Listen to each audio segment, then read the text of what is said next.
ನಮಸ್ಕಾರ ನ್ಯೂಸ್ ಎಟ್ 4 ಗೆ ಸ್ವಾಗತ. ನಾನು ನವಿತಾ ಜೈನ್.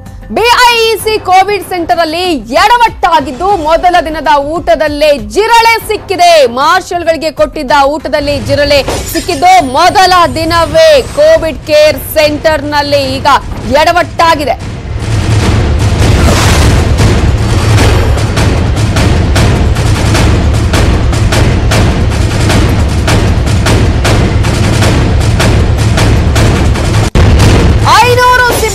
ಸರಬರಾಜನ್ನ ಮಾಡಲಾಗಿತ್ತು ಆಹಾರ ಕಿಟ್ ಅನ್ನ ಸೋಂಕಿತರು ಬರುವ ಮುನ್ನವೇ.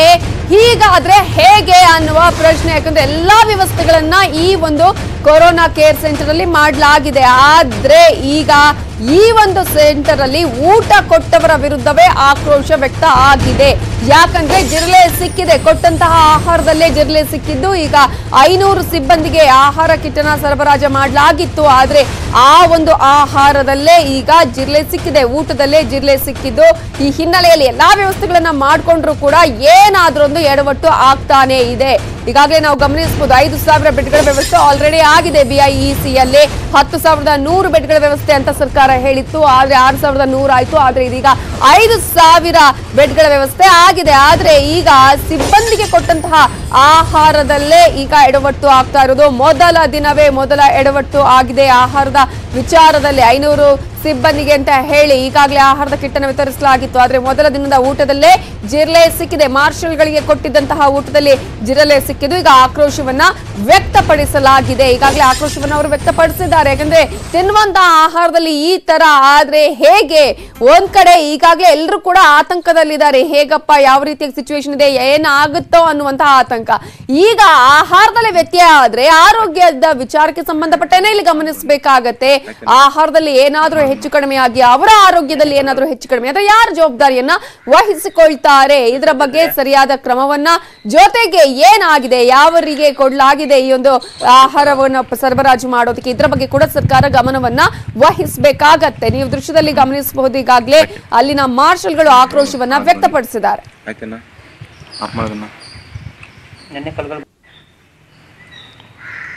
ಒಂದ್ ಕಡೆ ನಿನ್ನೆ ಉದ್ಘಾಟನೆ ಮಾಡಲಾಗಿತ್ತು ಈ ಒಂದು ಬಿಐಇಸಿ ಅನ್ನ.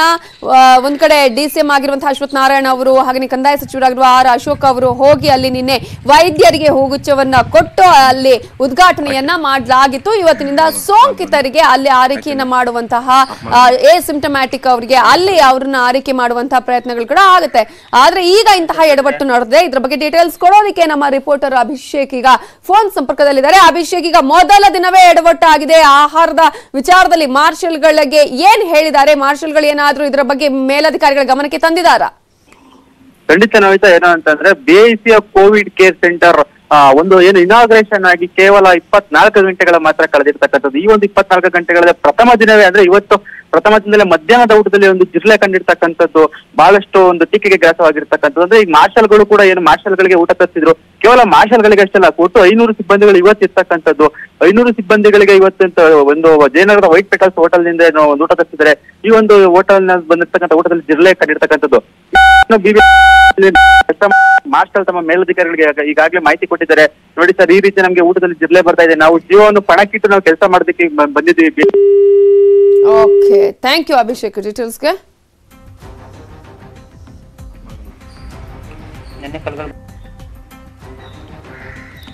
ಬಿಐಸಿ ಕೋವಿಡ್ ಸೆಂಟರ್ ಉದ್ಘಾಟನೆಯಾಗಿ ಇನ್ನೂ ಕೂಡ 24 ಗಂಟೆಗಳು ಕೂಡ ಕಳೆದಿಲ್ಲ. ಈಗ ಮತ್ತೊಂದು ಎಡವಟ್ಟಾಗಿದೆ. ಅಂದ್ರೆ ಆಹಾರದಲ್ಲಿ ಜಿರಳೆ ಸಿಕ್ಕಿದೆ.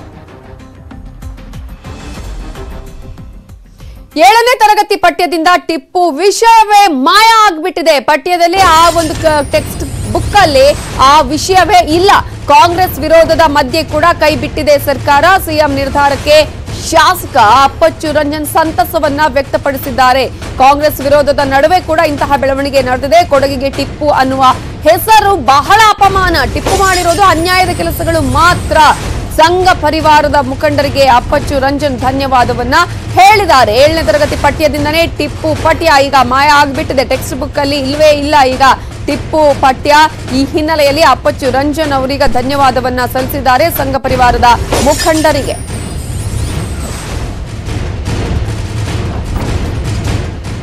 7ನೇ 7th ಸ್ಟ್ಯಾಂಡರ್ಡ್ ತರಗತಿಯಿಂದ ತೆಗೆದಿದ್ದಾರೆ ಅಂತ ಹೇಳೋದು ನಮ್ಮ ಗಮನಕ್ಕೆ ಬಂದಿದೆ. ನಾನು ಅದನ್ನು ಕೂಡ ಕನ್ಫರ್ಮ್ ಮಾಡ್ಕೊಂಡಿದ್ದೀನಿ. ನನಗೆ ಭಾಳ ಸಂತೋಷ ಆಗಿದೆ. ಅದರ ಜೊತೆಗೆ ನಮ್ಮ ರಾಜ್ಯದ ಮುಖ್ಯಮಂತ್ರಿಗೆ, ಸನ್ಮಾನ್ಯ ಸುರೇಶ್ ಕುಮಾರ್ ಅವರಿಗೆ ಮತ್ತು ಸಂಘ ಪರಿವಾರದವರಿಗೆ, ನನ್ನ ಜೊತೆಯಲ್ಲಿ ಟಿಪ್ಪು ಪಾಠ್ಯಪುಸ್ತಕದಿಂದ ತೆಗಿಬೇಕು ಅಂತ ಹೋರಾಟ ಮಾಡಿದಂಥ ಎಲ್ಲ ಕಾರ್ಯಕರ್ತರು ಕೂಡ ನಾನು ಅನಂತ ಧನ್ಯವಾದ ನಡೆಸುವಂಥ ಕೆಲಸ ಮಾಡ್ತೀನಿ.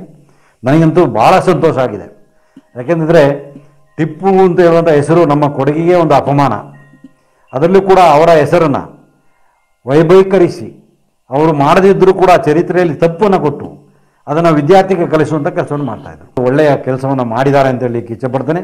ನಿಜವಾಗ್ಲೂ ಕೂಡ ನಾನು ಅವರಿಗೆ ಅನಂತ ಧನ್ಯವಾದವನ್ನು ಇನ್ನೊಂದು ಬಾರಿಗೆ ಸನ್ಮಾನ್ಯ ಮುಖ್ಯಮಂತ್ರಿಗೂ, ಸುರೇಶ್ ಕುಮಾರ್ ಅವರು, ಸಂಘ ಪರಿವಾರದವರು ಕೂಡ ಹೇಳಲಿಕ್ಕೆ ಇಚ್ಛಿಸ್ತೇನೆ. ಧನ್ಯವಾದಗಳು.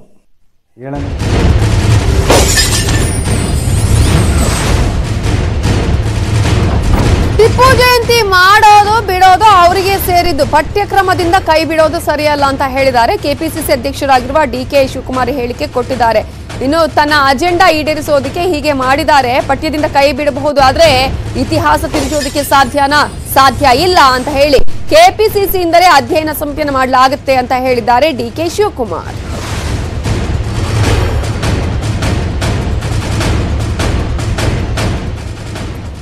ಟಿಪ್ಪು ಪಠ್ಯದಿಂದನೇ ಕೈ ಬಿಟ್ಟಿರುವಂತಹ ವಿಚಾರಕ್ಕೆ ಸಂಬಂಧಪಟ್ಟ ಹಾಗೆ ಈಗ ಕೆಪಿಸಿಸಿ ಅಧ್ಯಕ್ಷರಾಗಿರುವ ಡಿಕೆ ಶಿವಕುಮಾರ್ ಮಾತನಾಡಿದ್ದಾರೆ. ಅವರವರ ಅಜೆಂಡಾವನ್ನ ಈಡೇರಿಸೋದಕ್ಕೆ ಹೀಗೆ ಮಾಡಿದ್ದಾರೆ, ಪಠ್ಯವನ್ನ ಕೈ ಬಿಟ್ಟಿದ್ದು ಸರಿಯಲ್ಲ ಅಂತ ಹೇಳಿದ್ದಾರೆ. ಇದು ಒಂದು ವರ್ಗ, ಒಂದು ಜಾತಿಗೆ ಸೀಮಿತ ಅಲ್ಲ. ಇದು ಈ ದೇಶದ ಚರಿತ್ರೆ, ಇದು ಕರ್ನಾಟಕದ ಚರಿತ್ರೆ ಅಲ್ಲ, ಇಡೀ ದೇಶದ ಚರಿತ್ರೆ. ಬ್ರಿಟಿಷ್ ಅಲ್ಲೂ ಕೂಡ ಇದು ದಾಖಲಾಗಿರುವಂತ ಒಂದು ಇತಿಹಾಸ. ಇದು ಇಂಥ ಸಂದರ್ಭದಲ್ಲಿ ಮತ್ತು ನಮ್ಮ ಸಂವಿಧಾನ ಏನಿದೆ, ಎಲ್ಲ ದೇಶದವರು ಈ ರೀತಿ ಸಂವಿಧಾನವನ್ನು ಅಳವಡಿಸ್ಕೊಳ್ಬೇಕು ಅಂತ ಇದ್ರು. ಈ ಸಂವಿಧಾನದ ಬಗ್ಗೆ ಅಪಾರವಾದಂಥ ಚರ್ಚೆ ನಡೆದು ಅನೇಕ ರಾಷ್ಟ್ರಗಳಲ್ಲಿ ಚರ್ಚೆ ಆಗಿ ಇವತ್ತು ಭಾರತದ ಸಂವಿಧಾನ ಬಹಳ ಚೆನ್ನಾಗಿದೆ ಅಂತ ಹೇಳೋದು, ಅದನ್ನ ಮುಟುಕು ಮಾಡೋಂಥ ಕೆಲಸ ಇವತ್ತು ನಡೀತಾ ಇದೆ. ನಮ್ಮ ಮಕ್ಕಳಿಗೆ ತಿಳುವಳಿಕೆ ಹೇಳ್ಕೊಳ್ಳೋದು ಕಡಿಮೆ ಆಗ್ತಾ ಇದೆ. ಇದ್ರ ಬಗ್ಗೆ ಕೂಡ ನಾವೆಲ್ಲ ನಮ್ಮ ಒಂದು ತಂಡ ಇದರ ಬಗ್ಗೆ ಅಧ್ಯಯನ ಮಾಡ್ತದೆ. ಕೆಪಿಸಿಸಿ ಅಧ್ಯಕ್ಷರಾಗಿರುವ ಡಿಕೆ ಶಿವಕುಮಾರ್ ಹೇಳಿದ್ದಾರೆ, ಈಗಾಗಲೇ ಪಠ್ಯವನ್ನ ಕೈ ಬಿಟ್ಟಿದ್ದಾರೆ ಟಿಪ್ಪು ವಿಚಾರಕ್ಕೆ ಸಂಬಂಧಪಟ್ಟ ಹಾಗೆ. ಆದ್ರೆ ಇತಿಹಾಸವನ್ನು ತಿರುಚೋದಕ್ಕೆ ಸಾಧ್ಯ ಇಲ್ಲ, ಜನರಲ್ಲೂ ಕೂಡ ಈ ರೀತಿಯಾದಂತಹ ಅರಿವಿನ ಕೊರತೆ ಆಗ್ತಾ ಇದೆ. ಈಗ ಮಕ್ಕಳಲ್ಲಿ ಇದನ್ನು ತಿಳಿ ಹೇಳುವಂತಹ ಪ್ರಯತ್ನಗಳು ಮಾಡಬೇಕು, ನಾವು ಒಂದು ಸಮಿತಿಯನ್ನ ಮಾಡಿದ್ದೀವಿ ಅನ್ನುವಂತಹ ವಿಚಾರವನ್ನ ಹೇಳಿದ್ದಾರೆ ಕೆಪಿಸಿಸಿ ಅಧ್ಯಕ್ಷರಾಗಿರುವ ಡಿಕೆ ಶಿವಕುಮಾರ್. ಆದ್ರೆ ಇನ್ನೊಂದು ಕಡೆ ಅಪ್ಪಚ್ಚು ರಂಜನ್ ಇದನ್ನ ಸ್ವಾಗತ ಮಾಡಿದ್ದಾರೆ, ಹಾಗೇನೆ ಧನ್ಯವಾದವನ್ನ ಸಲ್ಲಿಸಿದ್ದಾರೆ. ಸಂಘ ಪರಿವಾರದ ಮುಖಂಡರಿಗೆ, ಶಿಕ್ಷಣ ಸಚಿವರಾಗಿರುವ ಸುರೇಶ್ ಕುಮಾರ್ ಅವರಿಗೆ ಈ ವಿಚಾರಕ್ಕೆ ಸಂಬಂಧಪಟ್ಟ ಹಾಗೆ ಧನ್ಯವಾದವನ್ನ ಸಲ್ಲಿಸಿದ್ದಾರೆ. ಇಷ್ಟು ವರ್ಷಗಳ ಕಾಲ ಟಿಪ್ಪು ವಿಚಾರಕ್ಕೆ ಸಂಬಂಧಪಟ್ಟ ಹಾಗೆ ಪಠ್ಯ ಕೂಡ ಇತ್ತು 7ನೇ ಕ್ಲಾಸ್ ಅಲ್ಲಿ, ಆದ್ರೆ ಈ ಸಲ ಅದನ್ನ ಬಿಟ್ಟಿರೋದು, ಪಠ್ಯದಿಂದಲೇ ಹೊರ ಇಟ್ಟಿರೋದು ಬಹಳ ವಿವಾದಕ್ಕೆ ಕಾರಣ ಆಗ್ತಾ ಇದೆ ಒಂದ್ ಕಡೆ. ಆದ್ರೆ ಇನ್ನೊಂದು ಕಡೆ ಈಗಾಗಲೇ ಡಿಕೆ ಶಿವಕುಮಾರ್ ಹೇಳಿದಂತೆ ನಾವು ಕೂಡ ಸಮಿತಿಯನ್ನ ರಚನೆ ಮಾಡ್ತೀವಿ ಅಂತ ಹೇಳಿದ್ದಾರೆ. ಇದರ ಬಗ್ಗೆ ಮಾತನಾಡೋದಕ್ಕೆ ನಮ್ಮ ಜೊತೆ ಈಗ ಕೆಜಿ ಬೋಪಯ್ಯ ಅವರು ಫೋನ್ ಸಂಪರ್ಕದಲ್ಲಿದ್ದಾರೆ. ಕೆಜಿ ಬೋಪಯ್ಯ ಅವರೇ, ಈಗ ಕೊಡಗಿನ ವಿಚಾರಕ್ಕೆ ಸಂಬಂಧಪಟ್ಟ ಹಾಗೆ ನೋಡಿದ್ರೆ ಟಿಪ್ಪುವಿನ ವಿಚಾರವೇ ಒಂದ್ ಕಡೆ, ಟಿಪ್ಪು ಜಯಂತಿ ಕೂಡ ಬೇಡ ಅಂತ ಕೊಡಗಿನವರು ಹೇಳ್ತಾನೆ ಇದ್ದಾರೆ. ಈಗ ಟಿಪ್ಪು ಪಠ್ಯವನ್ನೇ ಕೈ ಬಿಟ್ಟಿರೋದು, ಏನ್ ಹೇಳಕ್ ಬಯಸ್ತೀರಾ? ನಾನು ಅದನ್ನು ಸ್ವಾಗತ ಮಾಡ್ತೇನೆ. ಒಂದು ಆ ಬೇಡಿಕೆ ಬಹಳ ಇದರಿಂದ ಇತ್ತು. ನಮ್ಮ ಶಾಸಕರು ಕೂಡ ಅದಕ್ಕೆ ಪತ್ರ ಬರೆದು ಸಮಿತಿ ಮಾಡಿ ವರದಿ ಕೊಟ್ಟಿದ್ದಾರೆ. ಬಹುಶಃ ಟಿಪ್ಪು ಒಬ್ಬ ಮತಾಂಧ ಹೇಳುವಂತದ್ದು ಕೊಡಗಿನಲ್ಲಿ ಎಲ್ಲ ಕಡೆ ಇತ್ತು.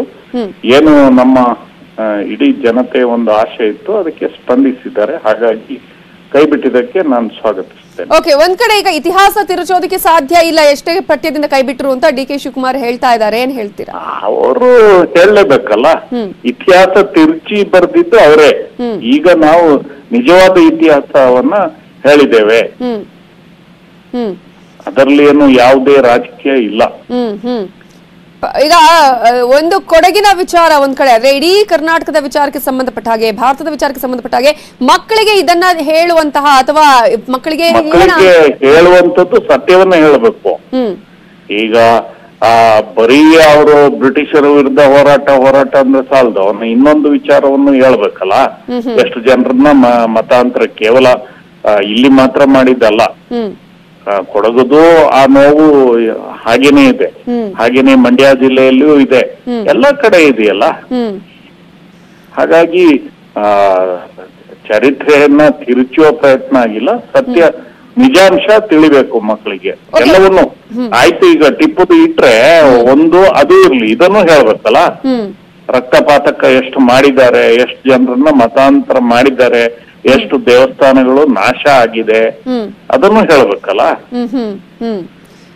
ಒಂದ್ ವೇಳೆ ಇತಿಹಾಸದ ಆ ಪಾಠ ಇದ್ರೂ ಕೂಡ ಅಥವಾ ಪಠ್ಯ ಇದ್ರೂ ಕೂಡ ಎರಡೂ ಕೂಡ ಸಮ್ಮಿಲಿತ ಆಗಿರ್ಬೇಕಾಗತ್ತೆ ಅಂತ ಹೇಳಿ. ಹೌದು, ಎರಡು ಇದ್ರೆ ಅದು ಬೇರೆ. ಒಂದು ಮುಖವನ್ನ ಮಾತ್ರ ತೋರಿಸಿ ಅವನ ಕ್ರೂರ ಮುಖವನ್ನ ಬಚ್ಚಿಡೋದಂದ್ರೆ ಅದು ಹೇಗೆ ಇರ್ತದೆ? ಚರಿತ್ರೆ ಈಗ ಬದಲಾಯಿಸುವಂತ ವಿಚಾರ ಆಗ್ತದೆ. ಈಗ ಡಿ ಕೆ ಶಿವಕುಮಾರ್ ಹೇಳ್ತಾರೆ ಅಂದ್ರೆ ಈಗ ಆಚರಣೆ ಮಾಡೋದು ಬಿಡೋದು ಅವ್ರವ್ರಿಗೆ, ಆದ್ರೆ ಬುಕ್ಕಿಂದಾನೇ ಇದನ್ನ ಹೊರತೆಗೆಯೋದು ಎಷ್ಟರ ಮಟ್ಟಿಗೆ ಸರಿ? ಹೇಗೆ ಅಳವಡಿಸಿದ್ದರಲ್ಲಿ ಚರಿತ್ರೆಗಳಲ್ಲಿ ಹಲವಾರು ಇಂತಹ ವಿಚಾರಗಳು ಇದೆ.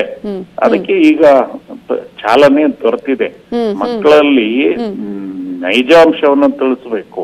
ಬರೀ ಬ್ರಿಟಿಷರ ವಿರುದ್ಧ ಹೋರಾಟ ಮಾಡಿದವನು ಅಂತಲೇ ಬಿಂಬಿಸೋದು ಬೇಡ ಅಂತ ನನ್ನ ಅನಿಸಿಕೆ. ಈಗ 7ನೇ ಕ್ಲಾಸಿಂದ ತೆಗೆದಿದ್ದಾರೆ ಪಠ್ಯದಿಂದ ಅಂತ ಹೇಳಿ, ಬಟ್ ಉಳಿದ ಕ್ಲಾಸ್ಗಳಲ್ಲಿ ಹಾಗೆ ಇದೆ. ಸೊ ಅದ್ರ ಬಗ್ಗೆ ಹಂತ ಹಂತವಾಗಿ ತೆಗಿತಾರೆ. ಆ ಭರವಸೆ ಇದೆ ನಿಮ್ಗೆ? ಭರವಸೆ ಖಂಡಿತ ಇದೆ. Okay okay, thank U KG Bopaiah ಅವರೇ ನ್ಯೂಸ್ 18 ಜೊತೆ ಮಾತನಾಡಿದಕ್ಕಾಗಿ. ಇದು ಶಾಸಕರು ಕೆಜಿ ಬೋಪಯ್ಯ ಅವರ ಮಾತು. ಯಾಕಂದ್ರೆ ಹಲವು ದಿನಗಳಿಂದಲೂ ನಾವು ಈ ಬೇಡಿಕೆಯನ್ನ ಇಟ್ಟಿದ್ವಿ.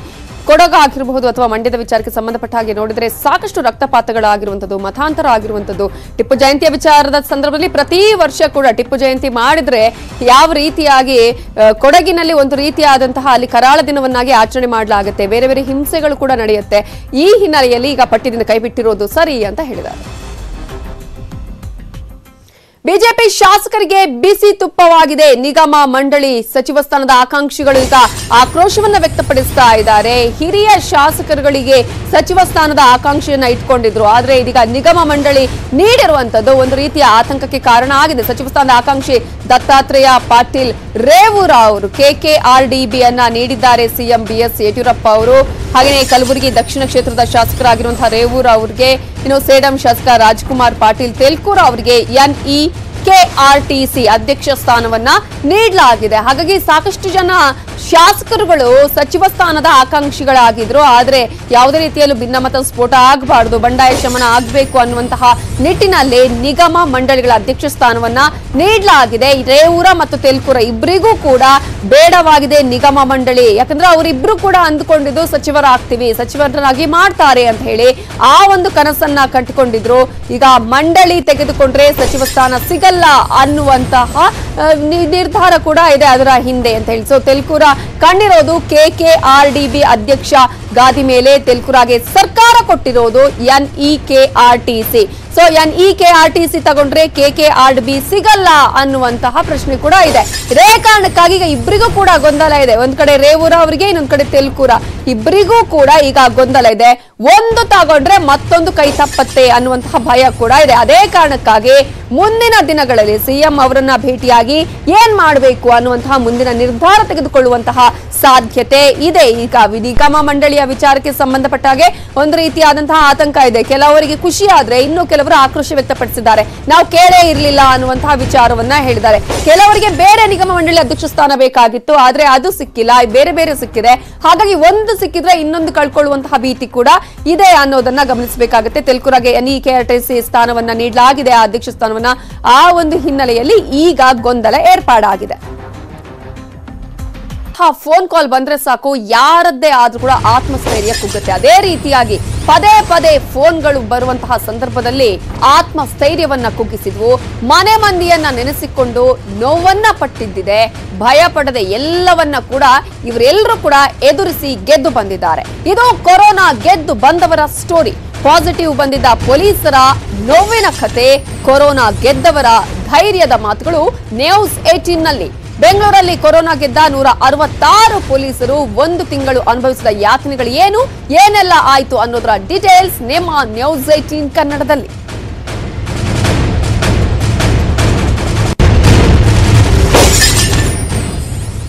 ಕೊರೋನಾ ಪಾಸಿಟಿವ್ ಬಂದು ಗುಣಮುಖರಾದ ಪೊಲೀಸರನ್ನ ನಮ್ಮ ನ್ಯೂಸ್ 18 ಟೀಮ್ ಭೇಟಿ ಮಾಡ್ತು. ಆಸ್ಪತ್ರೆಯಲ್ಲಿ ಟ್ರೀಟ್ಮೆಂಟ್ ಯಾವ ರೀತಿಯಾಗಿತ್ತು, ಯಾವೆಲ್ಲ ಸಿಬ್ಬಂದಿ ಧೈರ್ಯ ತುಂಬಿದ್ರು, ಮನೆಯವರ ಸ್ಥಿತಿ ಹೇಗಿತ್ತು ಅನ್ನೋದನ್ನ ಬಗ್ಗೆ ಪೊಲೀಸರನ್ನೇ ಮಾತಾಡಿಸಿದ್ವಿ. ಈ ಎಲ್ಲದರ ಬಗ್ಗೆ ನಮ್ಮ ರಿಪೋರ್ಟರ್ ಮಂಜುನಾಥ್ ಬೆಂಗಳೂರಿನ 4 ಪೊಲೀಸ್ ಸ್ಟೇಷನ್ಗಳಿಗೆ ಹೋಗಿ ವಾಕ್ಥ್ರೂ ಮಾಡಿದ್ದಾರೆ. ನೋಡೋಣ.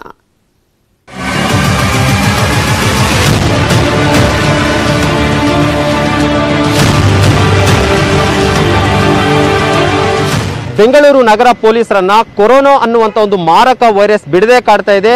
ಇದುವರೆಗೂ ಕೂಡ ಅಷ್ಟೇ ಬೆಂಗಳೂರು ನಗರದಲ್ಲಿ ಒಟ್ಟಾರೆಯಾಗಿ 1150ಕ್ಕೂ ಅಧಿಕ ಜನ ಪೊಲೀಸರಿಗೆ ಪಾಸಿಟಿವ್ ಆಗಿದೆ. ಮತ್ತೊಂದು ಕಡೆ ಪಾಸಿಟಿವ್ ಆಗಿ ಟ್ರೀಟ್ಮೆಂಟ್ ಪಡ್ಕೊಂಡು ಸುಮಾರು 700ಕ್ಕೂ ಅಧಿಕ ಜನ ಇವತ್ತು ಡಿಸ್ಚಾರ್ಜ್ ಆಗಿ ಮನೆಗೆ ಕೂಡ ಬಂದಿದ್ದಾರೆ. ಅದರಲ್ಲಿ 160 ಜನ ಪೊಲೀಸರು ಈಗಾಗಲೇ ಕರ್ತವ್ಯಕ್ಕೂ ಕೂಡ ಹಾಜರಾಗಿದ್ದಾರೆ. ನಾನೀಗ ತಿಲಕ್ ನಗರ ಪೊಲೀಸ್ ಸ್ಟೇಷನ್ ಮುಂಭಾಗದಲ್ಲಿದ್ದೀನಿ. ಈ ಒಂದು ಸ್ಟೇಷನ್ ನಲ್ಲಿ ಕೂಡ ಅಷ್ಟೇ 3 ಜನ ಪೊಲೀಸರಿಗೆ ಪಾಸಿಟಿವ್ ಆಗಿತ್ತು. ಅದರಲ್ಲಿ ಪಾಸಿಟಿವ್ ಆಗಿ ರಿಕವರಿ ಕೂಡ ಆಗಿ ಇವತ್ತು ಅವರು ಕೆಲಸಕ್ಕೆ ಕೂಡ ಹಾಜರಾಗಿದ್ದಾರೆ. ಇಲ್ಲಿ ನಿಂತಿರುವಂತಹ ಪೊಲೀಸ್ ಪೇದೆ ಏನಿದ್ದಾರೆ ಸೈಯದ್ ಮುಸಾವಿರ್ ಪಾಷಾ ಅಂತ, ಇವರು ಕೂಡ ಅಷ್ಟೇ ಪಾಸಿಟಿವ್ ಆಗಿ ಟ್ರೀಟ್ಮೆಂಟ್ ಪಡ್ಕೊಂಡು ಈಗಾಗಲೇ ಕೆಲಸಕ್ಕೆ ಕೂಡ ಹಾಜರಾಗಿದ್ದಾರೆ. ಅವ್ರನ್ನ ನಾನು ಮಾತಾಡಿಸ್ತೀನಿ. ಪ್ರಮುಖವಾಗಿ ಪಾಸಿಟಿವ್ ಅಂತ ಗೊತ್ತಾದಂತ ತಕ್ಷಣ ನಿಮ್ಮ ಮನಸ್ಥೈರ್ಯ ಕುಗ್ಗಿತ್ತಾ, ನಿಮ್ಗೇನು ಭಯ ಆಗಿತ್ತಾ, ಹೇಗೆ? ಸ್ವಲ್ಪ ಮನಸ್ಥೈರ್ಯ ಕುಗ್ತು, ಆದರೆ ಅದನ್ನು ನಾವು ಪಾಸಿಟಿವ್ ಆಗಿ ತೊಗೊಂಡು ಸ್ವಲ್ಪ ಪಾಸಿಟಿವ್ ಥಿಂಕಿಂಗ್ ಮಾಡಿ ಅದನ್ನು ಸರಿದೂಗಿಸ್ಕೊಂಡೆ ಅದನ್ನು. ಆದರೆ ಜಾಸ್ತಿ ಮನಸ್ಥೈರ್ಯ ಕಳ್ಕೊಬಾರ್ದು, ನಾವು ಪಾಸಿಟಿವ್ ಥಿಂಕಿಂಗೇ ಮಾಡಿದ್ರೆ ನಾವು ಚೆನ್ನಾಗಿರ್ತೀವಿ. ಸರ್, ಪ್ರಮುಖವಾಗಿ ನಿಮಗೆ ಪಾಸಿಟಿವ್ ಆದಂಥ ವೇಳೆಯಲ್ಲಿ ನಿಮ್ಮ ಮನೇಲಿ ಯಾರಿದ್ರು? ನೀವು ಒಬ್ಬರೇ ಇದ್ರಾ ಅಥವಾ ಮನೇಲಿ ಫ್ಯಾಮಿಲಿ ಜೊತೆ ಇದ್ರಾ? ವಯಸ್ಸಾದಂಥ ಅಪ್ಪ ಅಮ್ಮ ಇದ್ರಾ? ಮತ್ತು ಅವರ ಒಂದು ರಿಯಾಕ್ಟ್ ಯಾವ ರೀತಿ ಇತ್ತು? ಅವರು ನಮ್ಮ ಸ್ಟೇಷನಲ್ಲಿ ಯಾವಾಗ ಅಕ್ಯೂಸ್ಗೆ ಪಾಸಿಟಿವ್ ಅಂತ ಬಂತು, ನಾನು ಏನು ಮಾಡಿದೆ, ಬೇರೆ ರೂಮ್ ಮಾಡಿಕೊಂಡು ಸಪ್ರೇಟ್ ಬೇರೆ ಐಸೋಲೇಷನಲ್ಲಿ ಇದ್ದೆ, ಬೇರೆ ಸಪ್ರೇಟ್ ರೂಮಲ್ಲಿ. ಮನೆಯಲ್ಲಿ ನನ್ನ ಹೆಂಡತಿ ಮತ್ತು ಮಗಳಿದ್ಲು ಅಷ್ಟೇ, ಇನ್ನೂ ಬೇರೆ ಇದ್ದಿಲ್ಲ, ಅವ್ರ ಜೊತೆ ಸೇರ್ತಾ ಇದ್ದಿಲ್ಲ. ಬೇರೆ ರೂಮಲ್ಲಿ ನಾನು ಬೇರೆ ಇದು ಮಾಡಿಕೊಂಡೇ ಇದ್ದೆ ಅದನ್ನು. ಅಂಥ ಟೈಮ್ನಲ್ಲಿ ನಿಮ್ಮ ಫ್ಯಾಮಿಲಿಯವರ ರಿಯಾಕ್ಷನ್ ಯಾವ ರೀತಿ ಇತ್ತು? ಒಂದು ರೀತಿ ಭಯ ಪಡೋದಾಗಿರ್ಬೋದು, ಅಳುವಂಥದ್ದಾಗಿರ್ಬೋದು, ಈ ರೀತಿಯಾದಂಥ ಒಂದು ಇನ್ಸಿಡೆಂಟ್ಸ್ ಏನಾದರೂ ಆ ಟೈಮಲ್ಲಿ ನಡೀತಾ? ಅಬ್ಯೂಸ್ಲಿ ಭಯ ಆಗುತ್ತೆ. ಆ ಭಯಕ್ಕೆ ನಾವು ಅವ್ರಿಗೆ ಧೈರ್ಯ ಹೇಳಿದ್ದೀನಿ, ನಾನೇ ಉಲ್ಟಾ ಧೈರ್ಯ ಹೇಳಿದ್ದೀನಿ. ಹೇಳಿದ್ದಕ್ಕೆ ಅವರು ಸಮಾಧಾನ ಆಗಿದ್ದಾರೆ. ಆಮೇಲೆ ಅವ್ರು ಸಮಾಧಾನ ಹೇಳಿ ಅವರು ಪಾಸಿಟಿವ್ ಥಿಂಕಿಂಗ್ ಬರೋ ಥರ ನಾವು ಮಾಡಿದ್ದೀವಿ. ಅದನ್ನು ಬಂದಾಗ ಈ ಒಂದು ಪಾಸಿಟಿವ್ ಥಿಂಕಿಂಗ್ ಏನು ಬಂದಾಗ ಮಾಡಿದಾಗ ಆವಾಗ ಸರಿಯಾಗಿ ಒಂದು ದಿವಸ ಸ್ವಲ್ಪ ಇದಾಯಿತು, ಆಮೇಲೆ ಸರಿಯಾಗಿದೆ. ಕೆಲಸಕ್ಕೆ ಬಂದ ಮೇಲೆ ನಿಮ್ಮ ಸ್ಟಾಫ್ ನಿಮ್ಮ ಜೊತೆ ಕೆಲಸ ಮಾಡೋವಂಥವ್ರು ನಿಮ್ಮ ಜೊತೆ ಮೊದಲು ಮಿಂಗಲ್ ಆಗ್ತಿದ್ದಾರಾ ಅಥವಾ ಎಲ್ಲೋ ಒಂದು ರೀತಿ ಅವ್ರಿಗೆ ಈಗಲೂ ಭಯ ಇದೆಯಾ? ಮಿಂಗಲ್ ಆಗ್ತದೆ ನಮ್ಮ ಸ್ಟಾಫ್, ಆ ರೀತಿ ಏನೂ ಇಲ್ಲ. ಯಾಕಂದರೆ ನಾನು ಪಾಸಿಟಿವ್ ಅಂತ ಗೊತ್ತಾದ್ಮೇಲೆ ನೆಕ್ಸ್ಟ್ ವೀಕೇ ನಾವು ಚೆಕ್ ಮಾಡಿ ನೆಗೆಟಿವ್ ಬಂತು. ನನಗೆ ಏನು ಪ್ರಾಬ್ಲಮ್ ಏನೂ ಇತ್ತಿಲ್ಲ. ಆಮೇಲೆ 14 ದಿವಸ ಕ್ವಾರಂಟೈನ್ಗೆ ಮುಗಿಸ್ಕೊಂಡು ಬಂದೆ. ಆಲ್ಮೋಸ್ಟ್ ಎಲ್ಲ ಮಿಂಗಲ್ ಆಗ್ತಾರೆ. ಆ ರೀತಿಯಾದಂಥ ಒಂದು ಸಪ್ರೇಷನ್ ಏನೂ ಮಾಡಿಲ್ಲ ನಮಗೆ ಅನಿಸಿಲ್ಲ ನನಗೆ. ಇದಿಷ್ಟು ತಿಲಕ್ ನಗರ ಪೊಲೀಸ್ ಕಾನ್ಸ್ಟೇಬಲ್ ಮುಸಾವಿರ್ ಪಾಷಾ ಇರುವಂತಹದ್ದು. ಈಗ ಮುಂದಿನ ಒಂದು ಪೊಲೀಸ್ ಸ್ಟೇಷನ್ ಅಲ್ಲಿ ಕೂಡ ಅಷ್ಟೇ ಚಿತ್ರಣ ಯಾವ ರೀತಿ ಇದೆ, ಅಲ್ಲಿನ ಸಿಬ್ಬಂದಿಯವರು ಏನ್ ಹೇಳ್ತಾರೆ ಅನ್ನೋದನ್ನು ಕೂಡ ಅಷ್ಟೇ ನಮಗೆ ತೋರಿಸ್ಕೊಡ್ತೀನಿ. ಸುದ್ಗುಂಟೆಪಾಳ್ಯ ಪೊಲೀಸ್ ಸ್ಟೇಷನ್ ವ್ಯಾಪ್ತಿಯಲ್ಲಿ ಅತಿ ಹೆಚ್ಚು ಕಂಟೈನ್ಮೆಂಟ್ ಝೋನ್ ಇದ್ದಂತಹ ಒಂದು ಪ್ರದೇಶ ಇದು. ಸುಮಾರು 10 ಜನ ಪೊಲೀಸರಿಗೆ ಪಾಸಿಟಿವ್ ಆಗಿತ್ತು. ಈ ಒಂದು ಕೊರೋನಾ ಪಾಸಿಟಿವ್ ಆದಂತಹ ವೇಳೆಯಲ್ಲಿ ಅವರ ಒಂದು ಆತ್ಮಸ್ಥೈರ್ಯ ಯಾವ ರೀತಿ ಇತ್ತು, ಒಂದು ವೇಳೆ ಅವರ ಭಯಭೀತರಾಗಿದ್ರೆ ಅವ್ರಿಗೆ ಧೈರ್ಯ ಯಾರೆಲ್ಲ ತುಂಬಿದ್ರು ಅಂತ ಮಾತನಾಡಿಸ್ತಾ ಹೋಗ್ತೀನಿ. ನನಗೆ ಕೊರೋನಾ ಪಾಸಿಟಿವ್ ಅಂತ ಹೇಳಿದಾಗ ನನಗೆ ತುಂಬಾನೇ ಭಯ ಆಯಿತು. ಏನು ಮಾಡೋದಂತ ಗೊತ್ತಾಗಲಿಲ್ಲ. ಭಯ ಪಡ್ಕೊಂಡು ಹಂಗೆ ಒಂದು ದಿವಸ ಸಂಜೆ ಹಂಗೆ ಮನೇಲೇ ಇದ್ದೆ. ಅದಾದಮೇಲೆ ಬೆಳಗ್ಗೆ ಆಂಬುಲೆನ್ಸಲ್ಲಿ ಕರ್ಕೊಂಡೋದ್ರು. ಅವಾಗ್ಲೂ ಭಯ ಆಯಿತು, ಆಸ್ಪತ್ರೆಯಲ್ಲಿ ಏನು ಮಾಡ್ತಾರೆ ಏನು ಅಂತ. ಆಸ್ಪತ್ರೆಗೆ ಹೋಗಾದ್ಮೇಲೆ ಅಲ್ಲಿ ಟ್ರೀಟ್ಮೆಂಟ್ ಕೊಟ್ಟಿದ್ದು ನೋಡಿ ನನಗೆ ಸ್ವಲ್ಪ ಭಯ ಹೋಯ್ತು. ಇನ್ನೊಂದು ಪ್ರಮುಖವಾಗಿ ಈ ಒಂದು ಪಾಸಿಟಿವ್ ಆಗಿದೆ ಅಂತ ಗೊತ್ತಾದ್ಮೇಲೆ ಈ ಮನೆಯನ್ನ ಸೀಲ್ ಡೌನ್ ಮಾಡೋದಂತ ಆಗಿರ್ಬೋದು. ಯಾಕಂದ್ರೆ ನಿಮ್ಗಾದಂಥ ಟೈಮ್ನಲ್ಲಿ ಇಡೀ ಒಂದು ಏರಿಯಾನೇ ಸೀಲ್ ಡೌನ್ ಮಾಡ್ತಿದ್ರು.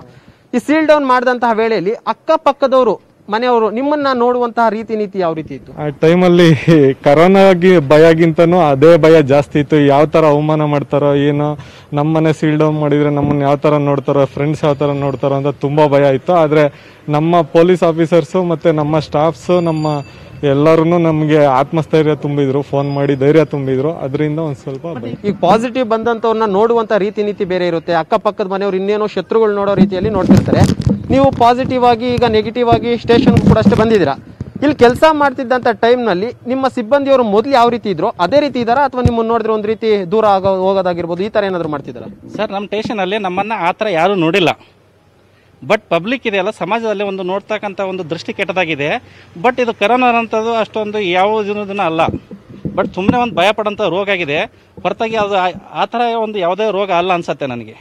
ಇದೇ ರೀತಿ ಮತ್ತೊಂದು ಪೊಲೀಸ್ ಸ್ಟೇಷನ್ನ ಒಂದು ಚಿತ್ರಣನ ತೋರಿಸ್ತೀನಿ. ಅಲ್ಲಿನ ಸ್ಟಾಫ್ ಏನು ಹೇಳ್ತಾರೆ, ಅವರ ಒಂದು ಅಭಿಪ್ರಾಯಗಳೇನು ಅನ್ನೋದನ್ನು ಕೂಡ ನಾನು ನಿಮಗೆ ತೋರಿಸ್ಕೊಡ್ತೀನಿ.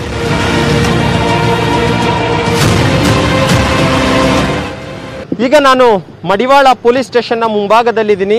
ಮಡಿವಾಳ ಪೊಲೀಸ್ ಸ್ಟೇಷನಲ್ಲಿ ಸುಮಾರು 75 ಜನರಿಗೂ ಅಧಿಕ ಪೊಲೀಸರ ಕೆಲಸವನ್ನು ನಿರ್ವಹಿಸಿದ್ದಾರೆ. ಇದೇ ಒಂದು ಮಡಿವಾಳ ಪೊಲೀಸ್ ಸ್ಟೇಷನ್ ಅಲ್ಲಿ 9 ಜನ ಪೊಲೀಸರಿಗೆ ಪಾಸಿಟಿವ್ ಆಗಿರುವಂತಹದ್ದು. ಇದುವರೆಗೂ ಕೇವಲ ಓರ್ವ ಸಿಬ್ಬಂದಿ ಮಾತ್ರ ತಮ್ಮ ಎಂದಿನಂತೆ ಕೆಲಸಕ್ಕೆ ಹಾಜರಾಗಿರುವಂತಹದ್ದು. ಆ ಒಂದು ಸಿಬ್ಬಂದಿಯನ್ನು ಕೂಡ ಈಗ ನಾನು ಮಾತನಾಡಿಸ್ತೀನಿ. ಸರ್ ಹೇಳಿ, ನಿಮಗೆ ಹಿಂದೆ ಪಾಸಿಟಿವ್ ಅಂತ ಒಂದು ಫೋನ್ ಕರೆ ಬರುತ್ತೆ, ಆ ಟೈಮ್ನಲ್ಲಿ ನಿಮ್ಮ ಮನಸ್ಥೈರ್ಯ ಯಾವ ರೀತಿ ಇತ್ತು? ಸ್ವಲ್ಪ ಏನೋ ಭಯ ಅನಿಸ್ತು, ಏನಪ್ಪ ನಮಗೆ ಬಂದ್ಬಿಡ್ತಲ್ಲ ಅಂತಕ್ಕಂಥ ಭಯ ಬಂತು.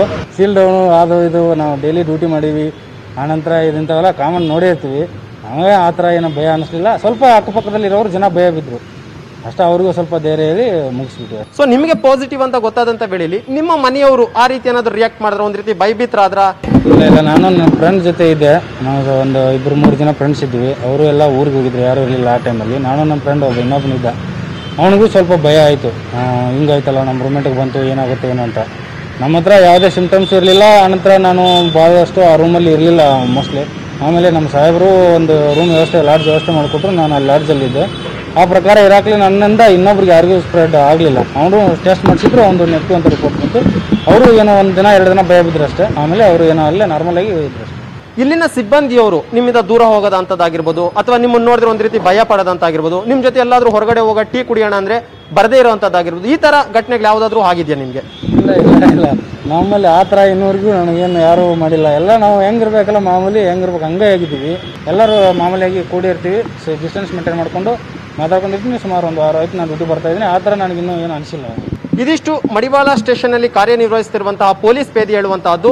ಮತ್ತೊಂದು ಪೊಲೀಸ್ ಸ್ಟೇಷನ್ ಅನ್ನು ಕೂಡ ಅಷ್ಟೇ ನಾನು ಭೇಟಿ ಮಾಡ್ತೀನಿ. ಈ ಒಂದು ಕೋರಮಂಗಲ ಪೊಲೀಸ್ ಸ್ಟೇಷನ್ ಅಲ್ಲಿ ಇದುವರೆಗೂ 4 ಜನ ಪೊಲೀಸರಿಗೆ ಪಾಸಿಟಿವ್ ಆಗಿರುವಂತಹದ್ದು. ಇಲ್ಲಿ ನಮ್ಮ ಜೊತೆ ಒಬ್ಬ ಪೊಲೀಸ್ ಕಾನ್ಸ್ಟೇಬಲ್ ಇದ್ದಾರೆ, ಅವರು ಕೂಡ ಅಷ್ಟೇ ಪಾಸಿಟಿವ್ ಆಗಿ ಈಗಾಗಲೇ ಗುಣಮುಖರಾಗಿದ್ದಾರೆ. ಇಲ್ಲ, ನಮಗೆ ಈ ಪೊಲೀಸ್ ಕೆಲಸ ಮಾಡ್ತಾ ಇರೋದ್ರಿಂದ ಮುಂಚೆನೇ ಎಲ್ಲ ಒಂದು ಕಡೆ ಎಕ್ಸ್ಪೆಕ್ಟೇಷನ್ ಇತ್ತು, ಯಾವಾಗ ಬೇಕಂದ್ರೂ ಇನ್ಫೆಕ್ಷನ್ ಆಗ್ಬೋದು ಅಂತ. ಸೊ ಹಾಗಾಗಿ ನಾವೇನು ಆ ಥರ ಏನು ಮನಸ್ಥೈರ್ಯ ಕೆಡ್ಸ್ಕೊಳ್ಳೋದಾಗಲಿ ಆ ಥರ ಏನೂ ಇರಲಿಲ್ಲ. ಪಾಸಿಟಿವ್ ಬರುತ್ತೆ ಅಂತ ಎಕ್ಸ್ಪೆಕ್ಟ್ ಮಾಡಿಕೊಂಡೇ ಡ್ಯೂಟಿ ಮಾಡ್ತಾಯಿದ್ವಿ. ಸೊ ಬಂದಿದೆ. BBMP ಅವ್ರು ಫೋನ್ ಮಾಡಿದರು, ಆ್ಯಂಬುಲೆನ್ಸ್ ವ್ಯವಸ್ಥೆ ಮಾಡ್ತೀವಿ ಅಂತ ಹೇಳಿದ್ರು.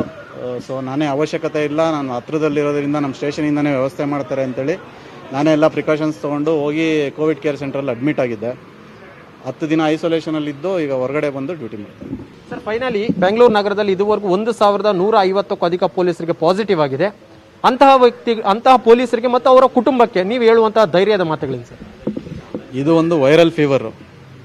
ಜನ ಯಾಕೆ ಹೆದರ್ತಾರೆ ಅಂದರೆ ಒಬ್ಬರಿಂದ ಇನ್ನೊಬ್ಬರಿಗೆ ಹರಡ್ತದೆ. ಅದೊಂದು ಕಾರಣ ಬಿಟ್ಟರೆ ಇನ್ನು ಇದರಲ್ಲಿ ಹೆದರ್ಕೊಳ್ಳೋ ಅವಶ್ಯಕತೆ ಏನೂ ಇಲ್ಲ. ಮಾಮೂಲಿ ವೆದರ್ ಚೇಂಜ್ ಆದಾಗ ಒಂದು ಜ್ವರ ಬರ್ತದೆ, ಹೋಗ್ತದೆ. ಅದು ಬಿಟ್ಟರೆ ಅದು ಈ ಬೇರೆ ಜ್ವರಕ್ಕೂ ಇದಕ್ಕೂ ಯಾವುದೇ ರೀತಿಯ ವ್ಯತ್ಯಾಸ ಇಲ್ಲ. ಒಂದೇ ಒಂದು ಇಟ್ಸ್ ಕಂಟೇಜಿಯಸ್ ಅಷ್ಟೇ. ಒಬ್ಬರಿಂದ ಒಬ್ರಿಗೆ ಹರಡ್ತದೆ, ಅದಕ್ಕೋಸ್ಕರ ಜನ ಭಯ ಬೀಳ್ತಾರೆ. ಅದು ಬಿಟ್ಟರೆ ಬೇರೇನೂ ಚಿಂತೆ ಮಾಡೋ ಅವಶ್ಯಕತೆ ಇಲ್ಲ ಅಂತ ಹೇಳಿ. ಕ್ಯಾಮ್ರಾ ಪರ್ಸನ್ ಯೋಗೇಶ್ವರ್ ಜೊತೆ ಮಂಜುನಾಥ್, ನ್ಯೂಸ್ 18 ಕನ್ನಡ, ಬೆಂಗಳೂರು. ಇವಿಷ್ಟು ಹೊತ್ತಿನ ಪ್ರಮುಖ ಸುದ್ದಿ. ನೋಡ್ತಾ ಇರಿ ನ್ಯೂಸ್ 18 ಕನ್ನಡ. ಜಾಲ ನಮ್ಮದು, ಬಲ ನಿಮ್ಮದು.